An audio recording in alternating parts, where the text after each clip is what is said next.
back to the Artefactors Union. I am your host and foreman, Douglas Scoundrels, and today we are assembling something a little bit easier this time. The Kunoichi box for the King Gong keyword. Box is normally not this beaten up. I ran it over with my office chair. So there's our artwork, all three models, in fact. And then renders on the back, those same exact three models. We're assembling three models today. Here's our sprue. Things are looking pretty easy for us. I think we've got, like, 5 bits for each of them. Oddly lucky. Alright.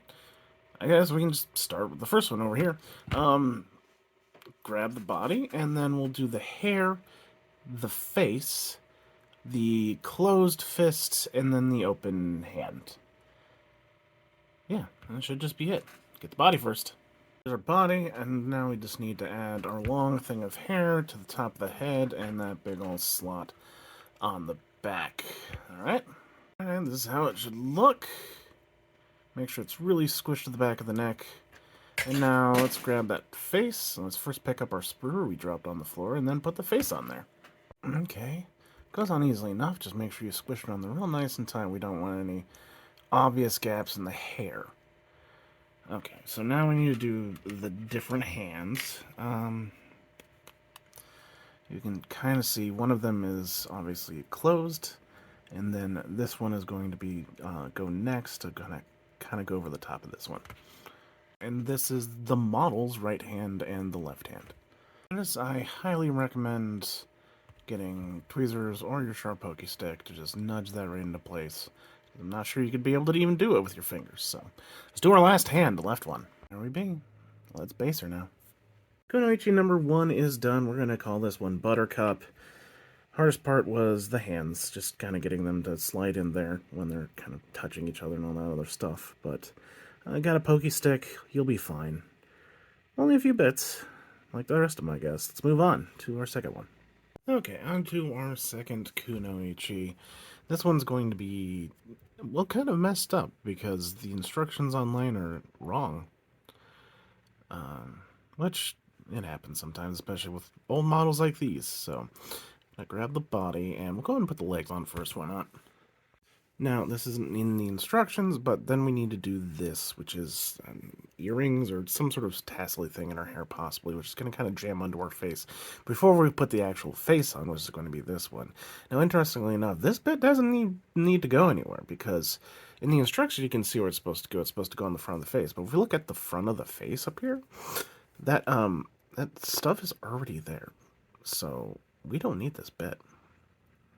Right, our order of assembly: body, legs, tassely hair things, face, and then we'll do the left hand. Alright?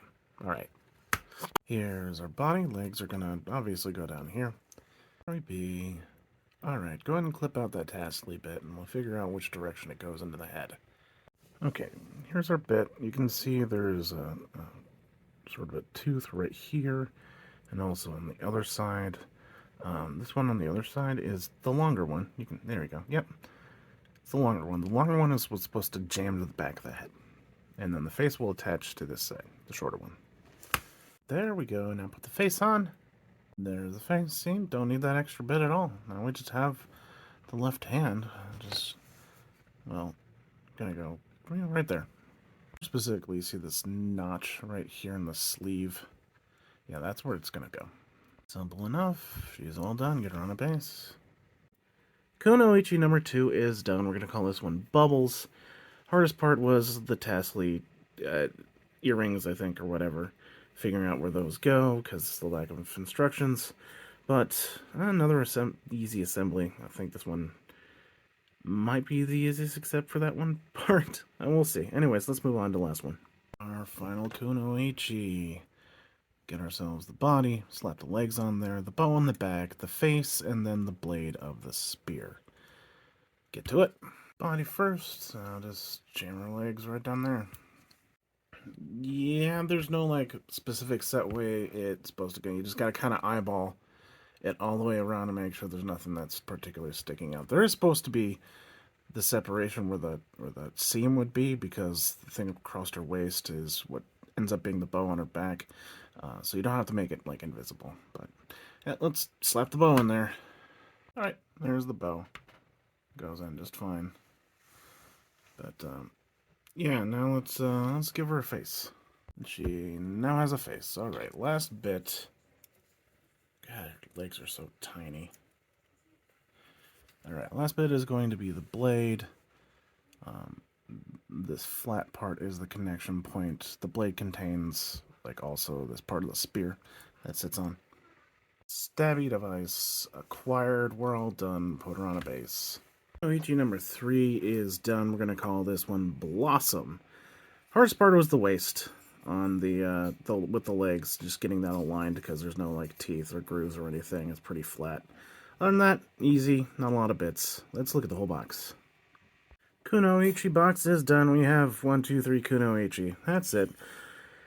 Really simple box. To be perfectly honest, I'm not terribly fond of these sculpts. I think Malifaux's really moved past the sort of style, we'll say. And also, they're really tiny, and 3rd edition has a lot bulkier models, which I appreciate more. But, if you want to fill out your King Kong keyword, you kind of need these guys. So, hardest parts are just the really tiny stuff, the hands on the first one, the faces, the little tassely bits on the second one, but nothing you can't nothing too really difficult to handle. So that's it. Short video. You'll be fine. I have been your foreman, Douglas Scoundrels, helping you build a better Malifaux. Good night.